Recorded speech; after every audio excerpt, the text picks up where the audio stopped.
Saudaraku yang kasih Tuhan, kita akan sama-sama belajar firman Allah, yaitu tentang meterai, ya, meterai.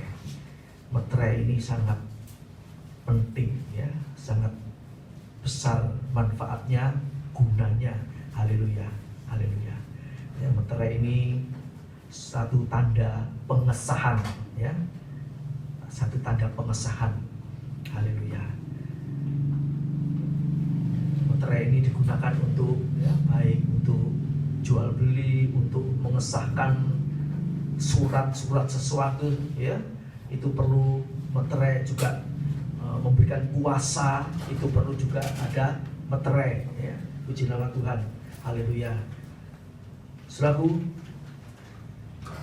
beberapa hari yang lalu saya sama istri mengurus surat mobil Hana dari Surabaya pindah ke Sidoarjo, ya. Kami yang mengurus, ya. Waktu sampai di sana, setelah diurus-urus, nggak taunya harus pakai surat kuasa, ya. Sebab tidak boleh diurus oleh orang lain tanpa ada surat kuasa. Dan surat kuasa itu ada meterainya, tanda sah, ya, dikuasai, dikuasakan, ya, untuk mengurus itu. Nah, kalau tidak ada itu nggak bisa, ya. Jadi meterai ini sangat penting, ya. Haleluya. Pada pagi hari ini kita akan belajar meterai, ya. Ada meterai Roh Kudus, ada meterai Allah, ya. Nah, ini kita perlu perhatikan, saudara, ya. Haleluya. Sebab ini sangat penting, ya, sangat penting. GBP Estropodo 22 Maret 2020. Kalau sampai saat ini kita masih diberi kesempatan, itu berkat yang luar biasa, ya. Jadi kita sudah harus menyadari bahwa keadaan akhir zaman ini, ya, sudah mulai masuk zaman-zaman yang sulit, yang sukar. Haleluya, ya. Tidak mungkin saudara selama hidup, selama ikut Tuhan, belum pernah mengalami seperti saat ini, ya. Haleluya. Kalau di Gideon sana, orang antri di supermarket sampai puluhan meter, ya, semua barang habis, ya, ya. Haleluya. Itu menandakan, ya, akan terjadi kesulitan dan sebagainya, ya. Pada waktu saya kecil, saya pernah juga mengalami seperti itu, ya. Antri beras, mau beli beras antri, saudara. Mau beli minyak tanah antri. Mungkin yang lain belum pernah merasakan, ya. Itu sudah pernah terjadi. Dan ini bahkan lebih parah lagi, sebenarnya. Sebab kedatangan Tuhan telah hampir. Haleluya. Puji nama Tuhan. Kita yang punya firman, kita punya Roh Kudus, kita punya Yesus, kita tahu apa yang harus kita persiapkan, ya. Haleluya. Yang pertama, ya, meterai yang pertama itu ada tanda, ya, ada tanda miliknya, ada tanda milik Tuhan. Haleluya. Di dalam 2 Timotius 2 ayat 19, demikian firman Tuhan. Tetapi dasar yang diletakkan Allah itu teguh, ya. Jadi dasar yang diletakkan Allah itu teguh, ya. Haleluya. Jadi Allah itu punya fondamen yang kuat, ya. Punya alasan yang kuat, ya. Punya dasar yang kuat, yang teguh, ya. Haleluya. Dan itu ada meterainya, ya. Dalam terjemahan bahasa Inggris dikatakan dasar yang diletakkan Allah itu teguh dan bermeterai, ada meterainya. Artinya apa? Disahkan oleh Allah sendiri, ya. Kalau Allah yang mengesahkan, tidak ada orang yang bisa melawan atau, ya, usul ini usul itu, tidak ada. Sudah disahkan oleh Allah, ya. Haleluya. Dan selanjutnya dikatakan Tuhan mengenal siapa kepunyaannya, ya. Tuhan mengenal siapa kepunyaannya. 2 Timotius 2 ayat 19. Coba, ya, saya bacakan lengkap di Alkitab, ya. 2 Timotius 2 ayat yang ke-19. Demikian firman Tuhan. Tetapi dasar yang diletakkan Allah itu teguh, dan meterainya ialah Tuhan mengenal siapa kepunyaannya. Dan setiap orang yang menyebut nama Tuhan hendaklah meninggalkan kejahatan. Mungkin ini kata-katanya nggak sama ya. 2 Timotius 2 ayat 19. Ya, kata-katanya nggak sama ya. Jadi saudara cek lagi di HP atau di Alkitab saudara ya. Nah, jadi kita perlu ya punya Alkitab, bawa Alkitab ya, atau lewat HP ya. Kalau enggak itu tadi ya, ayatnya betul tapi isinya bisa keliru ya. Jadi kita baca lagi. Tetapi dasar yang diletakkan Allah itu teguh ya, kuat ya, fondamennya kuat. Dan meterainya ialah Tuhan mengenal siapa kepunyaannya. Jadi Tuhan itu tahu siapa-siapa yang menjadi kepunyaan Allah. Saudaraku, tidak semua orang jadi kepunyaan Allah. Tidak semua orang Kristen jadi kepunyaan Allah. Tidak semua orang percaya jadi miliknya Allah, kepunyaan Allah. Nah, ini kita perlu pelajari. Apakah kita ini jadi orang Kristen, KTP-nya Kristen, ke gereja, baca Alkitab? Apakah kita ini sudah jadi miliknya Allah? Sudah jadi kepunyaannya Allah? Atau cuma jadi umatnya Allah?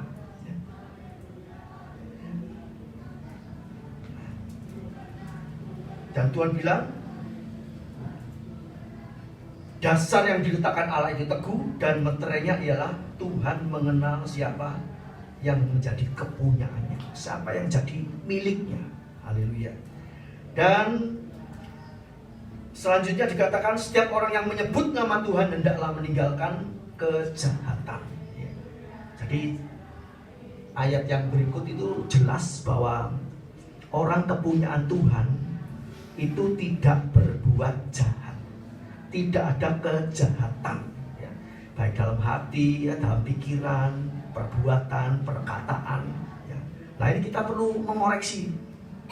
Apakah hidup kita ini masih ada hal-hal yang jahat dalam perkataan, dalam perbuatan, hati, pikiran ya. Kalau masih ada yang jahat ya, perlu secepatnya kita perbaiki, kita benahi ya, sehingga kita akan terus bertumbuh menjadi kepunyaan Allah. Sebab kalau tidak, nanti akan ditolak ya. Seperti Matius 7 ayat 21 sampai 23.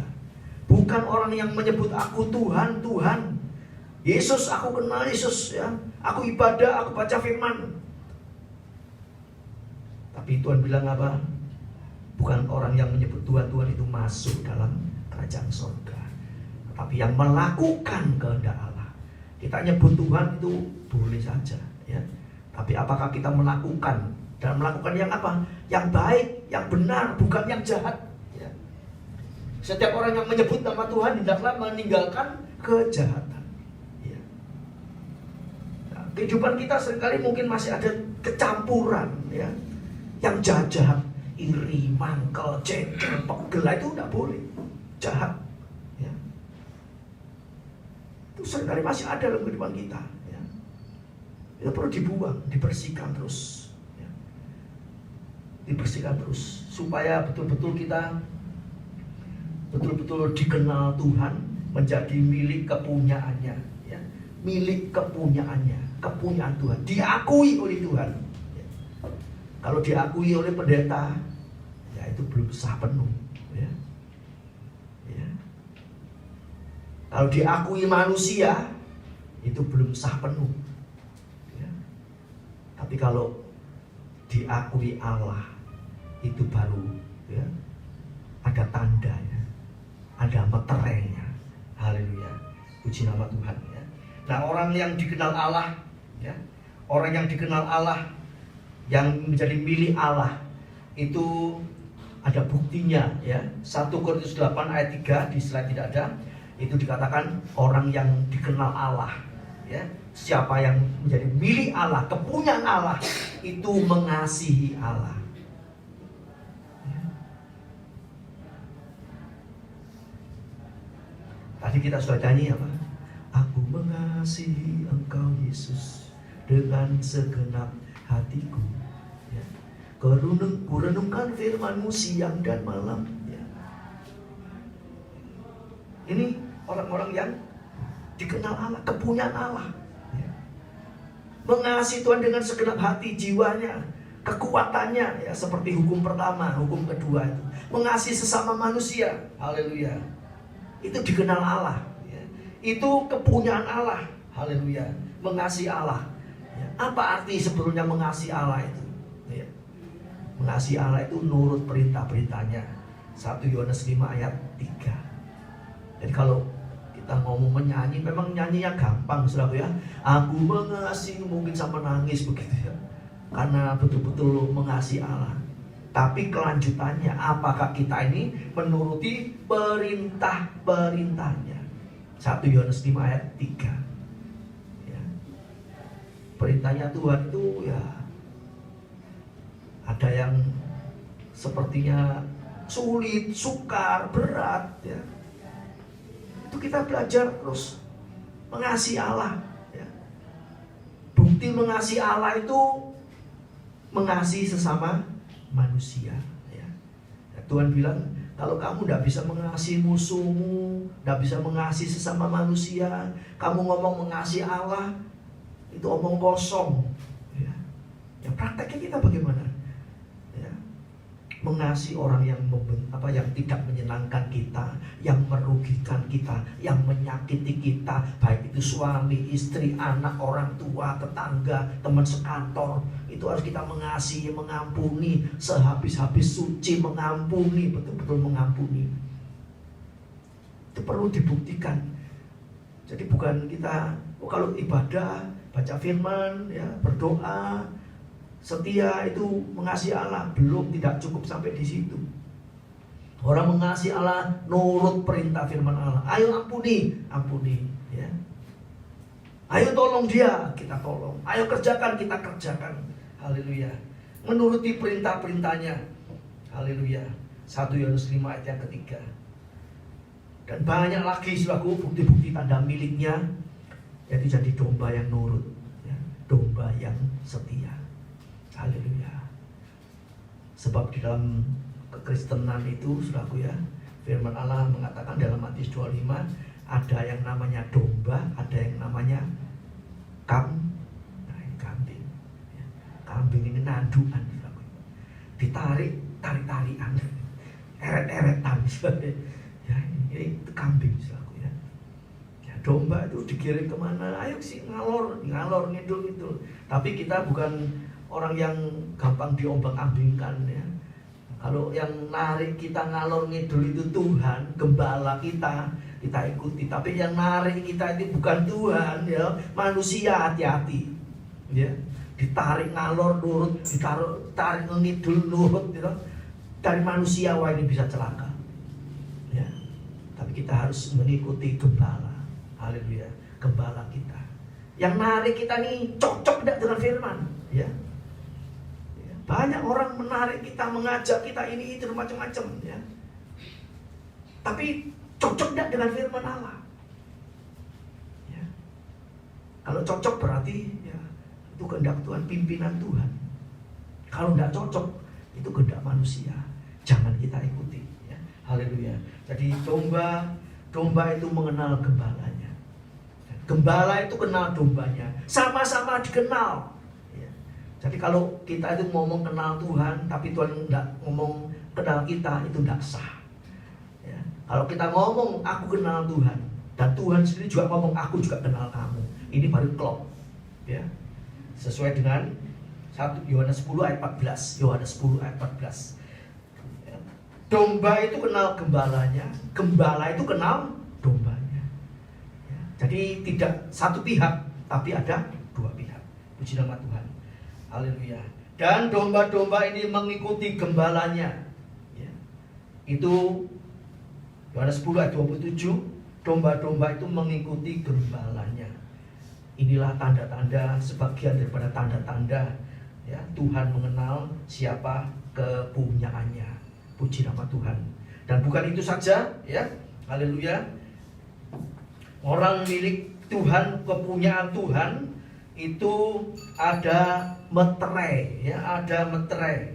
Kita melihat, seringkali kita pelajari meterai itu Roh Kudus. Tapi bagaimana dengan firman Allah mengatakan tentang meterai Allah? Ya. Sudah, kalau meterai Roh Kudus itu sudah istilahnya kita sudah hafal. Ya. Tapi Tuhan itu mempertanyakan, orang yang tidak punya meterai Allah, ya, itu akan disiksa 5 bulan. Ya. Haleluya. Jadi ini pada pagi hari ini ya, ayat firman Allah ini pernah saya sampaikan entah tahun lalu atau 2 tahun yang lalu ya, tentang meterai ini. Ini sangat penting sekali ya. Waktu ini sudah akhir zaman, Tuhan tanyakan apa? Ada dua dan bahkan lebih yang Tuhan tanyakan. Apakah aku menjumpai iman di bumi ini? Ada iman enggak? Tetap percaya sama Tuhan. Gak takut, gak khawatir, gak kenal, tetap percaya. Tetap melakukan kehendak Tuhan dengan setia. Lukas 18 ayat yang ke-8. Itu iman dipertanyakan. Iman kepada Yesus. Percaya kepada Yesus. Ya. Haleluya. Itu dipertanyakan. Dan setelah masuk di zaman akhir ini, itu meterai Allah ditanyakan. Orang yang tidak ada meterai Allahnya, itu akan disiksa 5 bulan. Kenapa kok tidak ditulis? Apa tidak keliru? Ini apa tidak sama dengan meterai Roh Kudus? Kalau Tuhan itu bilang meterai Allah, ya meterai Allah. Meterai Roh Kudus, ya meterai Roh Kudus. Sebab waktu di dunia, ya, Yesus itu diberi wewenang untuk memeteraikan Roh Kudus. Yesus sebagai manusia pada waktu itu diberi wewenang untuk memeteraikan dengan Roh Kudus bagi orang percaya. Nah, tetapi di ayat yang lain Tuhan bilang, kalau kamu tidak tumbuh terus, tidak meningkat sampai dalam meterai Allah, memiliki meterai Allah, ya, di situ ada satu bahaya yang besar, ya, ada satu bahaya yang besar. Haleluya. Dan memang banyak orang kurang mengerti meterai Allah, tetapi dia sudah melakukan itu semua, ya, tumbuh sampai mengalami lahir baru dari Allah, ya, lahir dari Roh, itu dari Allah, Allah itu Roh, ya, dan itu saat itu dia dimeterai oleh Allah, meterai Allah sendiri, ya. Wahyu pasal 9 ayat yang keempat.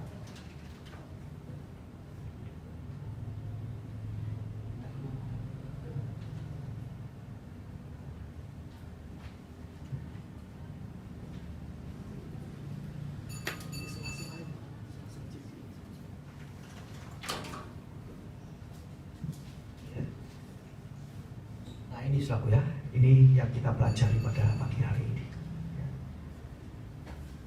Meterai Allah di dahi.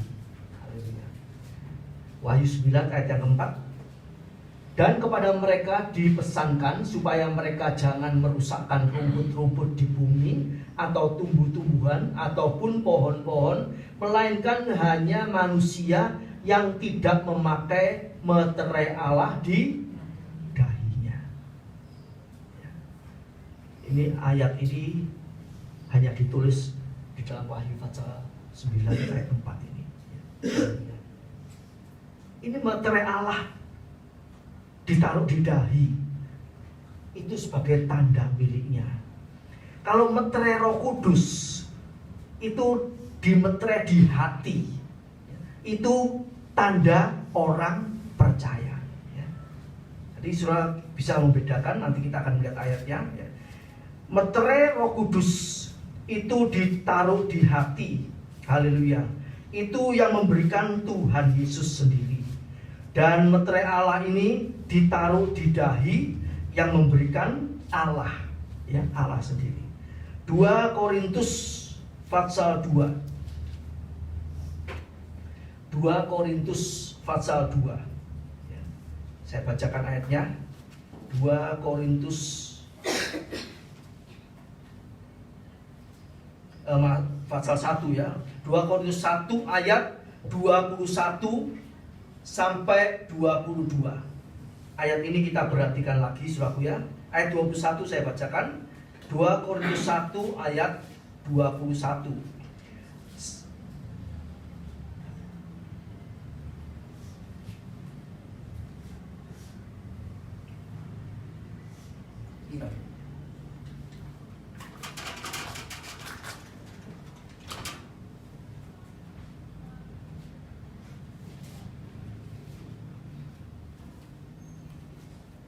Sambil nunggu kita masuk dalam penyembahan sebentar ya.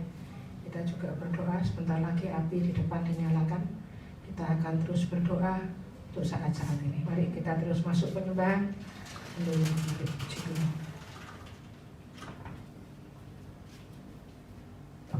Ya, puji Tuhan saudara ya. Haleluya. Saya ulangi ayat 21. 2 Korintus 1 ayat 21. Sebab Dia yang telah meneguhkan kami bersama-sama dengan kamu di dalam Kristus adalah Allah, ya, yang telah mengurapi, kemudian memeteraikan apa? Tanda miliknya atas kita. Allah yang telah mengurapi, memeteraikan tanda miliknya atas kita. Kemudian lanjutnya apa?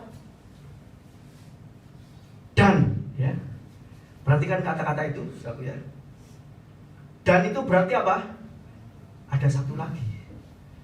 Ya. Ini dan itu, ya. Kalau ada dan itu berarti ada yang kedua. Dan yang memberikan Roh Kudus di dalam hati kita, ya, sebagai jaminan dari semua yang telah disediakan untuk kita. Jadi meterai Roh Kudus itu ditaruh di hati, ya.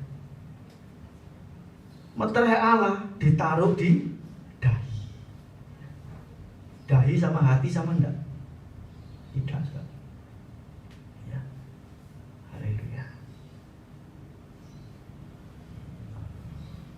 Jadi Tuhan taruh meterai Allah itu di dahi kita. Maksudnya apa saudaraku ya? Orang yang punya meterai Allah di dahinya itu senantiasa ya, memikirkan pikirannya Kristus. Pikirannya tuh tidak fokus ke dunia. Dunia ini ya dijalani seperti biasa, tapi tidak tertuju kepada situ.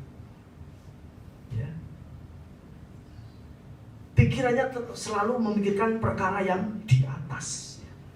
Itu di dalam Kolose pasal 3 ayat yang ke-1, 2. Ya.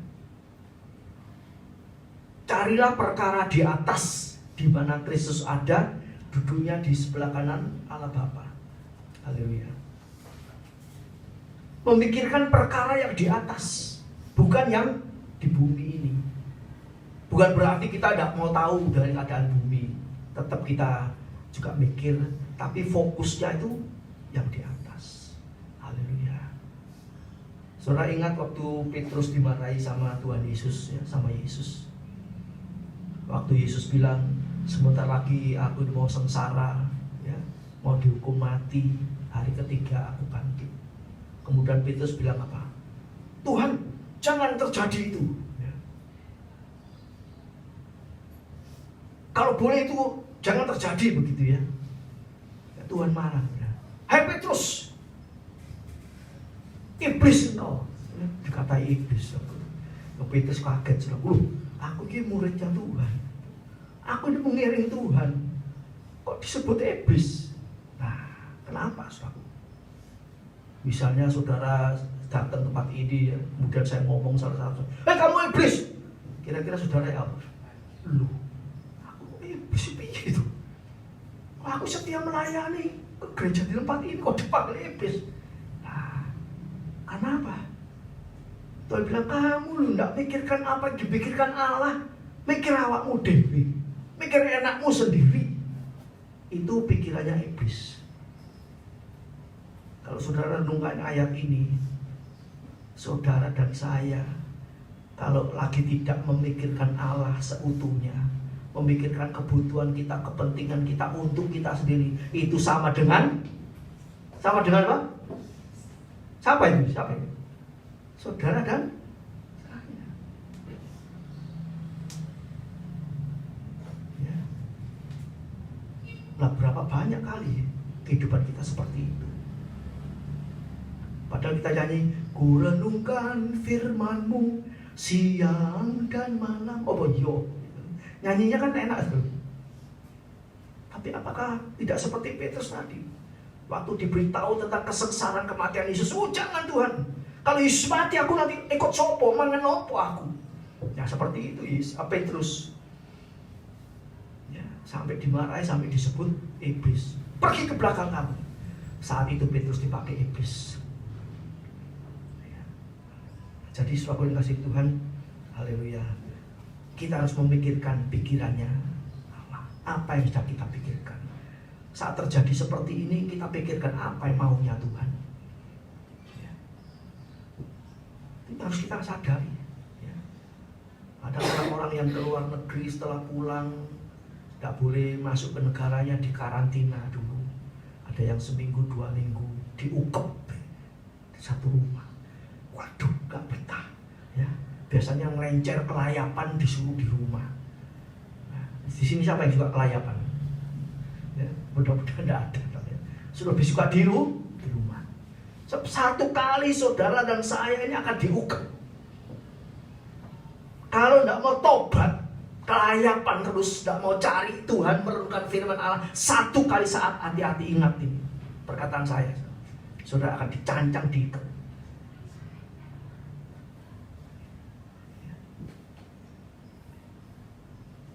Ya Tuhan katakan seperti itu. Ada orang tidak mau nurut firman, tidak mau baca firman, tidak mau setia. Akhirnya diikat, dicancang, ditaruh rumah sakit. Waktu di rumah sakit baru baca firman. Kejadian sampai Wahyu habis dalam waktu 1 hari. Ada lagi yang tidak mau baca firman, tidak mau tekun ya. Kemudian Tuhan bikin lagi ya, harus ditaruh di pedai. Di situ baru baca firman. Kejadian sampai Wahyu. Jadi kalau kita melihat saat-saat ini, berarti Tuhan ingin apa? Kita tahu rencana Allah apa. Tuhan beri kesempatan. Ya. Tuhan beri kesempatan. Haleluya. Dan kesempatan ini harus digunakan baik-baik. Haleluya. Jadi setelah memeterai Allah ini, tadi sudah saya bacakan, kita baca sama-sama. Kalau Roh Kudus itu dimeterai oleh Yesus sendiri yang memeteraikannya. Kita baca Matius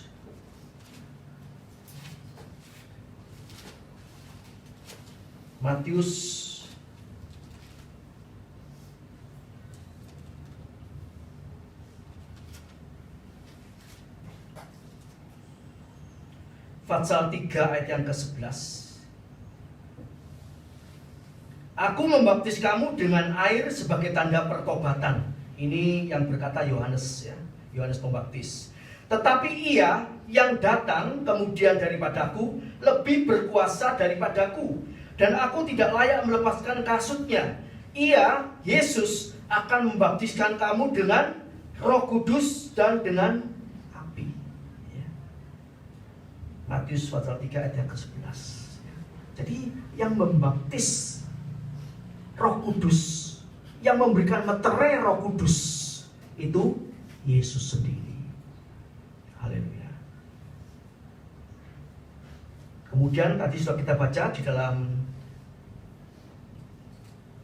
2 Korintus 1 tadi, yang memeterai Allah, yaitu Allah sendiri. Haleluya. Sebab Yesus itu punya pribadi, Allah itu juga punya pribadi. Yesus itu punya wewenang, ya. Di dunia dia punya wewenang, Allah itu juga punya wewenang. Ya. Haleluya. Sebab itu di dalam 2 Korintus 1 ayat yang ke-20 tadi dikatakan, sebab Dia yang telah meneguhkan kami bersama-sama dengan kamu di dalam Kristus adalah Allah yang telah mengurapi, memeteraikan tanda miliknya atas kita. Ya. Tanda miliknya atas kita. Memeteraikan tanda milik. Saya ulangi lagi, yang pertama tadi Yesus memberikan meterai Roh Kudus, itu tanda orang percaya di meterai Roh Kudus. Meningkat terus, ya, sampai jadi miliknya Tuhan. Itu di ruang kudus. Kalau anak orang percaya tidak mau meningkat, tidak mau tumbuh, tidak mau diolah, dia terus di halaman, pokoknya aku di sini, pokoknya aku percayalah, ya. Tapi tidak mau tumbuh, tidak mau meningkat, itu tidak memiliki meterai Allah nanti. Kalau dia mau bertumbuh, mau meningkat, mau diolah, mau diproses oleh Tuhan, ya, mengalami satu kelahiran baru, lahir dari Allah, ya, itu nanti fasilitasnya lebih luar biasa, saudara. Punya hak yang lebih luar biasa. Kalau kita ini lahir dari dunia, dari orang tua, dari ibu, gitu. Lahir dari daging dan darah. Dan Tuhan bilang daging dan darah tidak bisa masuk surga. Kalau lahir dari Allah, itu baru bisa masuk surga. Lahir dari roh. Sebab Allah itu roh. Allah itu di surga. Sebab itu kita perlu meningkat, tumbuh terus, sampai mengenal Yesus secara pribadi. Ya. Tadi pujian pertama kita sudah menyanyikan, ya, tentang mengenal Tuhan. Ya. Lebih dalam lagi, ku rindu Kau Tuhan, ku cinta Kau Yesus. Ya. Itu sampai mengenal, sampai dapat meterai dari Allah ini, sehingga pikiran kita terus tertuju kepada Yesus. Sementara kita bekerja di dunia, ya, mengerjakan ini, mengerjakan itu, pikiran terus juga kontak sama Tuhan. Kapan ya Tuhan datang kembali? Ya. Kapan Tuhan datang kembali? Ya. Pujian kuno itu ada mengatakan demikian. Ya. Jadi dari zaman saudara mungkin belum lahir, saya belum lahir, pujian itu sudah ada. Ya. Di tengah kerjaku berharap Kau datang lekas. Itu pujian kuno itu mengatakan seperti itu. Saat kita bekerja sambil merindukan kapan Tuhan datang. Haleluya. Dan kalau kita melihat situasi akhir zaman ini, sudah tidak lama lagi, ya. Sudah tidak lama lagi. Haleluya, ya. Haleluya. Nah, jadi saudara dan kasih Tuhan, biarlah tanda meterai Allah ini ada dalam kehidupan kita, sehingga apa? Kita tidak, ayat yang kelima itu dikatakan di situ, orang yang tidak ada meterai Allah itu akan disiksa 5 bulan lamanya. Wahyu pasal 9 ayat yang kelima saya bacakan. Dan mereka diperkenankan bukan untuk membunuh manusia, melainkan hanya untuk menyiksa mereka 5 bulan lamanya. Dan siksaan itu seperti siksaan kalajengking apabila ia menyengat manusia. Ayat 6. Dan masa itu, ya, orang-orang akan mencari maut, tetapi mereka tidak akan menemukannya. Dan mereka akan ingin mati, tetapi maut lari dari mereka. Ya.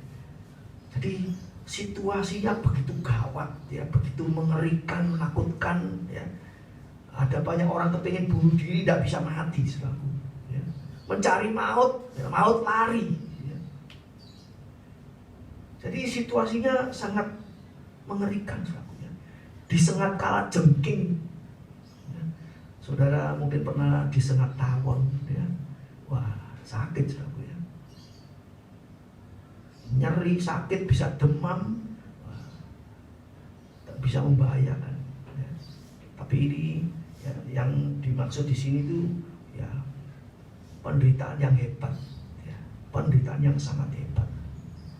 Dan waktu mereka mau cari, ya, pertolongan sudah tidak ada. Ya. Jadi, saudaraku yang kasih Tuhan, nanti di akhir zaman sebentar lagi, ya, firman Allah itu sudah diangkat oleh Tuhan. Roh Kudus sudah diangkat oleh Tuhan. Kita cari firman di mana-mana sudah tidak ada. Ya. Seperti saat-saat ini kita lihat, ya, mau cari firman, baca sendiri.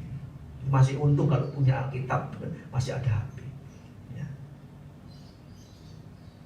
Saya pernah mengatakan kalau misalnya satelit itu sampai rusak, satelit yang menghubungkan sinyal-sinyal itu sampai putus, kita tidak bisa baca lewat HP. Alkitab masih bisa dibaca. Ya. Tapi kalau sampai Alkitab itu disita, bisa baca apa? Yang ada di dalam hati masih bisa keluar. Sebab itu Yakobus 1 ayat 21 Tuhan bilang apa? Terimalah dengan lemah lembut firman yang berkuasa untuk menyelamatkan. Terimalah dengan lembut firman yang di dalam hatimu. Itu yang bisa menyelamatkan. Haleluya. Jadi satu kali saat semua boleh gak ada, tapi firman itu harus mancep di hati. Itu gak bisa dicuri.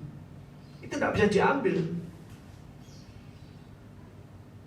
Ini kita sekarang ini sedang menuju ke sana, ya. Sedang menuju ke sana. Jadi jangan sampai kita ini akan mengalami, ya, siksaan 5 bulan. Ada orang yang diisolasi seminggu atau 2 minggu, tidak boleh keluar rumah. Itu aja sumpek. Jadi sumpek, bisa stres. Ya. Ini cuma seminggu 2 minggu. Nah, kalau 5 bulan bagaimana? Kerja keluar tidak bisa. Mau ini itu tidak bisa. Kalau keluar sampai melanggar peraturan, bisa dicoret, tidak boleh jadi keluarga negaraan satu negara, diusir. Wah, celaka besar.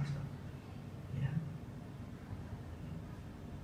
Jadi Tuhan melatih kita ini, ya. Saat-saat ini Tuhan melatih kita baca firman, renungan firman Allah di rumah, ya. Itu perlu dilatih. Anteng di rumah. Kalau sudah dilatih itu, saat mengalami seperti itu, ayo semua tidak boleh keluar rumah. Ya, yang sudah latihan apa bagaimana? Tenang aja, ya toh? Tenang aja. Itu masih enak. Kalau lampu masih menyala. Satu kali saat waktu di Jakarta, ya, teman istri saya menceritakan, banjir tidak bisa keluar rumah. Banjir tidak bisa keluar rumah. Mau pesen GoPay, Gojek, tidak ada yang mau ngirim. Kalau tidak ada makanan, terus makan apa? Ya sisa-sisa yang ada dimakan. Itu masih enak, lampu masih nyala. Lampunya mati bisa. HP habis dipakai-pakai, terus baterainya, terus bisa apa? Lihat berita tidak bisa, terima berita tidak bisa, apa tidak stres teman-teman? Itu nanti akan terjadi, dan sudah terjadi. Dan bukannya disiksa dalam orang yang tidak punya meterai Allah di dahi. Kalau saudara baca selanjutnya, setelah disiksa, mereka, ya, sepertiga umat manusia dari seluruh umat manusia akan dibunuh. Wahyu 9 ayat yang ke-15, ya, 15. Habis disiksa 5 bulan, selanjutnya sepertiga manusia di muka bumi ini dibunuh. Kalau ada, ya, gampangannya 9 miliar, kalau dibunuh sepertiga, itu 3 miliar mati. Ya. sisa 6. Itu nanti ada lagi ya, hukuman-hukuman lagi yang masih banyak, saudaraku ya. Itu akan terjadi bagi orang yang tidak punya meterai Allah.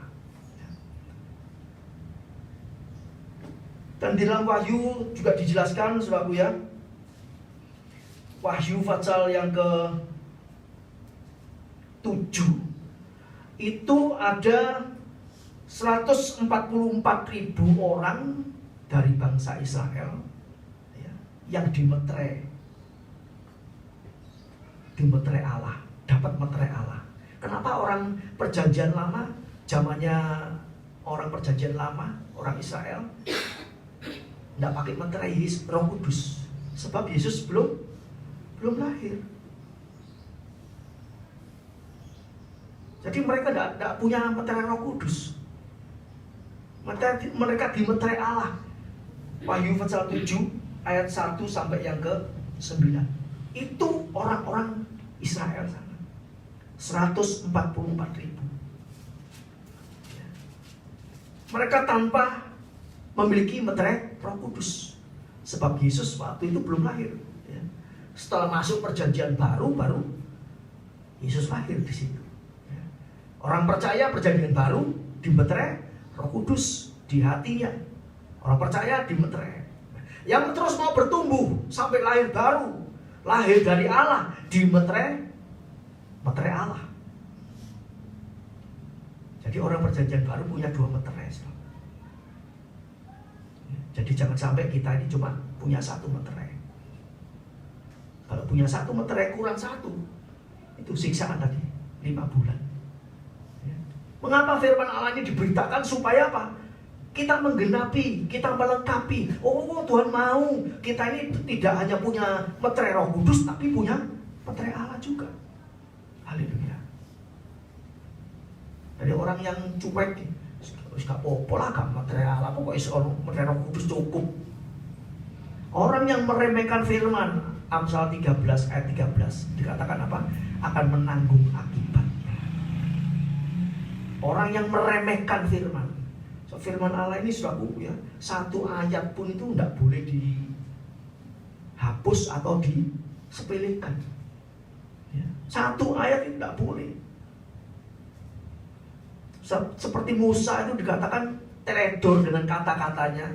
Tuhan Allah bilang sama Musa, pertama kali Tuhan bilang apa? Pukul gunung batu ini, dipukul, ya, keluar airnya. Tapi yang kedua, Tuhan tidak bilang pukul, apa? Katakan, ngomong. Tapi karena waktu itu Musa emosi, pegel hatinya sama orang Israel. Kamu pengen air, minta air. Ya, sepertinya dia yang memiliki kuasa. Wah, kadung emosinya ini ya, namanya orang emosi saudaraku ya. Lupa kalau tadi Tuhan itu ngomong apa? Ngomong jangan dipukul. Dipukul kamu, airnya keluar. Bukan sama aja. Cuma keliru ngomong. Disuruh ngomong ngomong aja gak apa-apa tuh. Kalau kita kan gak apa-apa tuh. Ngomong sama Blacky itu jangan dipukul. Suruh mukul sama Blacky itu ngomong. Wah, gitu aja hukumannya berat. Musa gak boleh masuk kanan. 1 kata ngomong sama kenapa lagi ini saudara? Tuhan bilang orang yang gak ada meterainya, meterai Allah di dahinya, orangnya akan disiksa 5 bulan. Kelanjutannya apa? Dibinasakan. Jadi saudaraku mari ya, kita tumbuh terus sampai lahir baru dari Allah. Yohanes 1 ayat 12-13. Yohanes 1 ayat 12-13 ya. Itu orang yang percaya itu diberi kuasa ya. Kuasa lewat Roh Kudus, mau tumbuh terus, didampingi, dikuatkan, dihibur, ditolong oleh Roh Kudus. Orang ini mau maju terus ya. Akhirnya apa? Tahu-tahu dia mengalami kelahiran baru. Orang lahir baru itu nggak bisa nggak tahu caranya Tuhan bagaimana. Tahu-tahu mengalami kelahiran baru. Yang penting orang ini mau diproses, mau tumbuh, mau cari Tuhan sungguh-sungguh. Itu nanti proses lahir barunya itu urusannya Tuhan. Ada yang, ya kalau saya baca di kesaksian-kesaksian, ada yang mengalami kelahiran baru itu waktu dia cari Tuhan, dia belajar firman, dia kepingin kenal Yesus itu yang mana, yang betul itu yang mana. Dia baca firman, dia berdoa, tahu-tahu kamarnya itu dimasuki sinar yang terang seperti, ya mungkin tidak pernah terbayang padamnya yang apa itu ya. Nah di situ mereka mengalami kelahiran baru. Ada yang di tengah jalan lagi nyanyi-nyanyi menyembah Tuhan, ingin ketemu Tuhan, nyopir gini, tahu-tahu Roh Kudus datang gitu, menjamah dia nangis sampai mobilnya dipinggirkan, dia nangis tidak berhenti, mungkin nangis setengah jam di mobilnya, tidak ada orang yang tahu.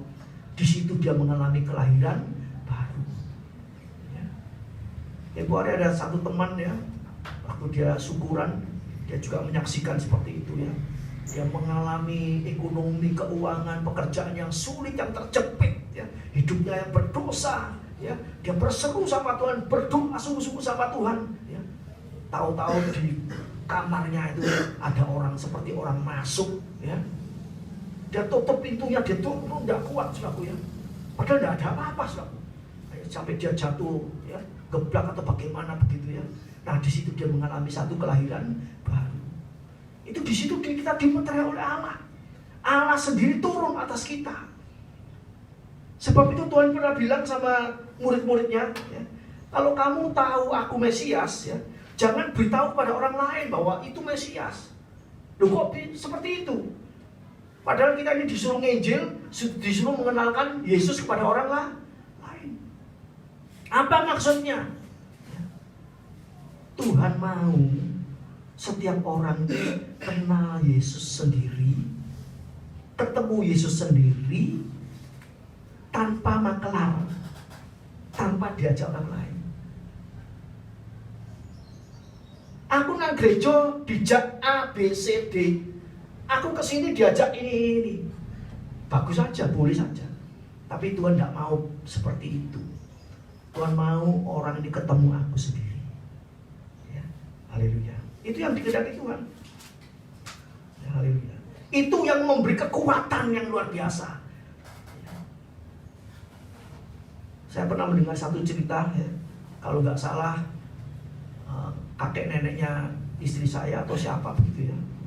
Waktu dengar dia lewat di muka gereja, ini masih kafir, lewat di muka gereja, dengar puji-pujian ya. Tahu-tahu orang ini kepengen masuk. Tidak ada yang ngajak, ya, kepengen masuk ke gereja itu. Nah setelah masuk di situ, ya dia terima Yesus. Ya. Jadi tanpa makelar ini tadi saudaraku, itu yang dikehendaki oleh Tuhan seperti itu. Haleluya. Jadi Tuhan mau kita ini ketemu, ya, Yesus secara pribadi, ya, secara pribadi. Tuhan pernah mengatakan sama murid-muridnya, jangan beritahu kalau aku ini Mesias. Saya bacakan ayatnya, Matius 16, ya, waktunya masih ada 5 menit lagi. Matius 16 ayat 20. Demikian firman Tuhan. Lalu Yesus melarang murid-muridnya supaya jangan memberitahukan kepada siapapun bahwa ia Mesias. Ayat ini kan sepertinya aneh. Kita ini kan disuruh cari jiwa, menunjukkan pada orang, ayo percaya Yesusku itu Mesias, Yesusku itu Allah. Ya. Tapi ayat ini mengatakan jangan beritahukan kepada siapapun kalau aku ini Mesias. Artinya apa? Tuhan kepingin setiap kita itu ketemu Yesus sendiri. Saudara bimbing anak-anak percaya Yesus ke sekolah minggu, betul, bagus. Tapi tidak berhenti sampai di situ. Saudara harus beritahu, kamu harus ketemu Yesus sendiri. Ya apa caranya? Bagaimana caranya? Cari Tuhan sungguh-sungguh. Inginkan kehadirannya, inginkan kerinduannya, inginkan jumpa pribadi dengan Yesus. Ya. Saudara ingat cerita perempuan Samaria yang di tepi sumur? Orang ini di situ kalau kita baca, dia ini sudah pernah baca buku-buku nabi-nabi. Ya. Dia bilang satu kali Mesias akan datang. Ya. akan disebut Kristus. Dia bilang sama Yesus seperti itu. Dia akan menceritakan segala sesuatu nanti begini. Kemudian bagaimana? Yesus mengatakan, akulah dia. Nah, itu luar biasa. Jadi saudara kalau baca satu ayat firman Allah, satu perikop baca, perhatikan sungguh-sungguh, minta diterangi Roh Kudus. Waktu perempuan ini mengatakan seperti itu, ya toh, dia bilang, aku ini loh Mesias. Sebelumnya Tuhan bilang apa? Panggil suamimu. Dia bilang apa? Aku tidak punya suami. Betul, ngomong kamu betul, jujur. Tapi suamimu yang pertama, 2, ketiga, 4, 5 itu bukan suamimu betul. Dan sekarang yang ada padamu juga bukan suamimu. Kaget dia. Ngeblak istilahnya begitu ya. Loh, kok tahu? Nah, itu sudah bilang, dia pernah baca firman bahwa Mesias akan datang. Dan Tuhan menampakkan dirinya, Tuhan menunjukkan dirinya, aku ini Mesias. Setelah itu buyungnya ditinggal, dia pergi kembali ke desanya, panggil semua orang datang. Ya. Aku jumpa dengan Mesias. Orang-orang datang berkerumun menjumpai Yesus. Ya. Kemudian orang-orang ini berkata apa? Sekarang kami percaya bukan oleh karena perkataanmu, tapi aku mendengar sendiri, melihat sendiri, ketemu sendiri. Nah, itu yang diminta oleh Tuhan seperti itu. Jadi kalau saudara membimbing anak orang lain, ya, jangan cuma membimbing, ayo nang gereja ketemu Yesus. Terus dibimbing, diarahkan, kamu cari Yesus sampai ketemu Yesus sendiri. Itu membuat dasar yang kuat, dasar yang teguh. Asal apa? Dipelihara terus. Seperti Rasul Paulus asalnya jadi pembunuh. Setelah ketemu Yesus dalam perjalanan ke Damsyik, dia jatuh, matanya buta, ya. Kemudian dicelikan oleh muridnya Yesus, ya. Nathanael atau siapa itu ya, terbuka matanya. Dia bilang apa? Sejak aku mengalami perjumpaan dengan Yesus, aku tidak pernah tidak taat. Ya. Karena apa? Itu tadi dasar yang lebih kuat lagi. Meterai Allah di dahi. Pikirannya itu sudah diubahkan. Tadi pikirannya membunuh orang, menganiaya umat Allah, diubahkan menjadi pelayan Kristus, mengabdi kepada Allah. Haleluya. Bukan mengabdi kepada yang lain. Puji nama Tuhan. Jadi ini penting sekali ya, meterai Allah ini di dahi. Merenungkan firman Mazmur 1 ayat 1-2 apa? Kesenangannya ialah Taurat Tuhan, merenungkannya siang dan malam. Ya. Kolose 3 ayat 1-2 tadi apa? Pikir perkara yang di atas. Ya.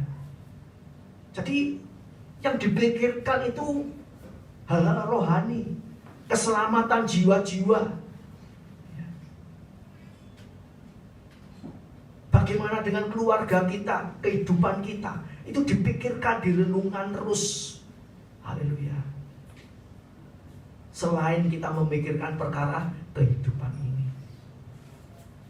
Sebab biasanya manusia itu sudah kalau sudah mentok menghadapi masalah persoalan dalam rumah tangganya, dalam pekerjaannya, sudah mentok, tidak bisa apa-apa.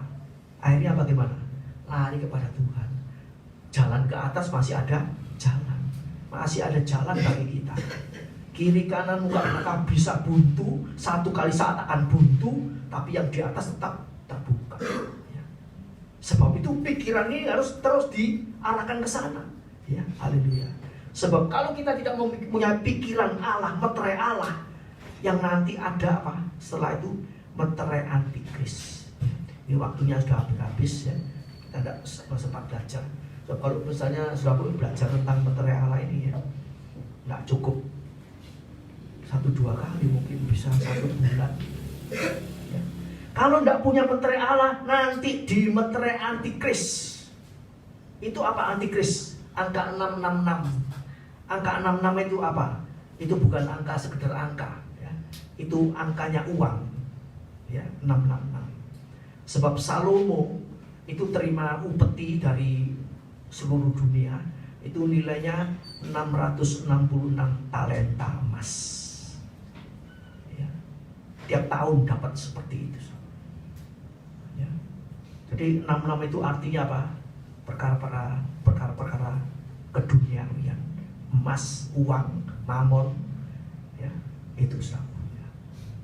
So, nanti kalau kita tidak punya meterai Allah di dai ini, kita dicap oleh meterai antikris. Tidak boleh belanja, tidak boleh beli, tidak boleh jual kalau tidak punya tanda 666. Artinya kita bisa tetap aktivitas kalau jadi pengikutnya antikris. Nah, jadi jangan sampai ini terjadi, ya toh. Kita belum diangkat. Tapi yang jelas waktu itu mulai terjadi, anak-anak Tuhan yang sudah punya meterai Allah ini diangkat dulu. Tidak sampai ditinggal. Ya, itu dalam Wahyu 14 ayat 1 dan 2.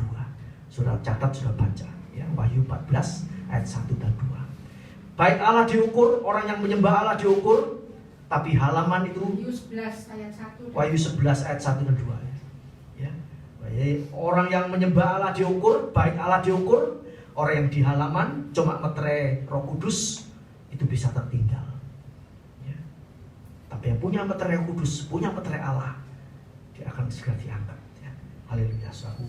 Biarlah pada pagi hari ini, ya, apa yang kita pelajari sedikit ini, ya, masih banyak yang perlu kita pelajari.